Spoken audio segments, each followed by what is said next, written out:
बिस्मिल्लाहिर्रहमानिर्रहीम। मोहतरम नाज़रीन, आज आपकी खिदमत में एक सवाल करना चाहता हूँ, और वो सवाल ये है कि अल्लाह तबारक व तआला क्या सिर्फ मुसलमानों के रब हैं? ये एक बड़ा सवाल है। आपको इसकी अहमियत का अंदाज़ा उस वक्त लगेगा जब आप अवामुन्नास के दरमियान जाएंगे और उनसे इस तरह के सवालात करेंगे, तो आपको अंदाज़ा लगेगा कि कितनी बड़ी गलतफहमी है जो आज अवामुन्नास में फैलती जा रही है।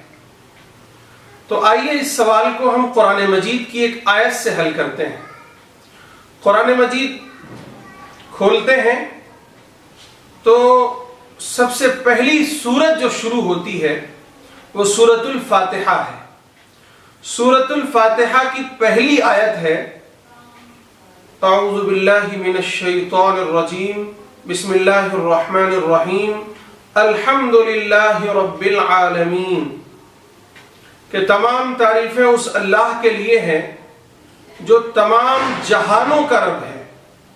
यहाँ गौर कीजिए, अल्लाह तबारक व तआला की ज़ात को खुद अल्लाह तबारक व तआला ने रब्बुल आलमीन का फरमाया है, रब्बुल मुस्लिमीन नहीं फरमाया है।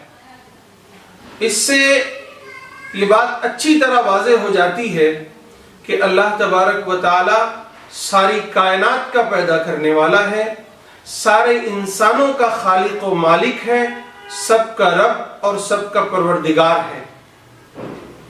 अब एक सवाल और करता हूं। वो सवाल ये है कि मुझे बताएं आप कि क्या सारे इंसानों को ये बात मालूम है कि हमारा रब अल्लाह है? हरगिज़ नहीं। मालूम है तो सिर्फ और सिर्फ मुसलमानों को, और पूरी दुनिया में मुसलमान कितने हैं? 20% तकरीबन।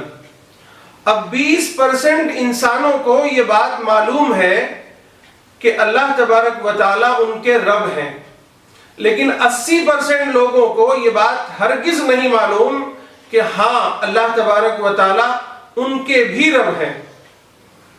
तो अब ये बात बताने के लिए मुझे आप बताएं, क्या कोई नया नबी आएगा, कोई रसूल आएगा, कोई पैगंबर आएगा? हरगिज़ नहीं। हमारा ये मुसल्लमा अकीदा है, हमारा ये मुसल्लमा अकीदा है कि अब हुजूर पाक अलैहिस्सलातु वस्सलाम के बाद कोई दूसरा नया नबी इस रुए ज़मीन पर नहीं आएगा। तो अब ये सवाल पैदा होता है कि आखिर इन 80% इंसानों को ये बात कौन बताएगा कि इंसानों, तुम्हारा भी रब अल्लाह तबारक व तआला है? ये बात कौन बताएगा? ये एक बड़ा सवाल है। ये अपने आप से कीजिए आप।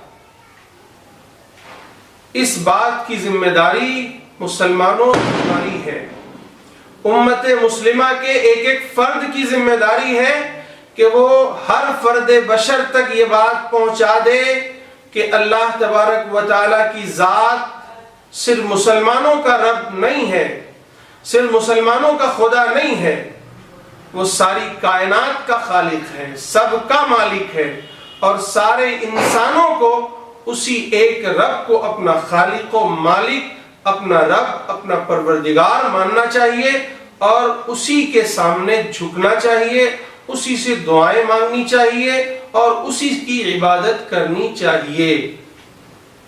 खुलासे कलाम ये कि मुसलमानों, तुम्हारे कांधों पर बहुत बड़ी जिम्मेदारी है कि तमाम इंसानों को ये बात बतलाओ कि ऐ तमाम इंसानों, इन्ना रब्बकुम वाहिद, तुम सब का रब एक है और वो ज़ात है अल्लाह तबारक व तआला की ज़ात।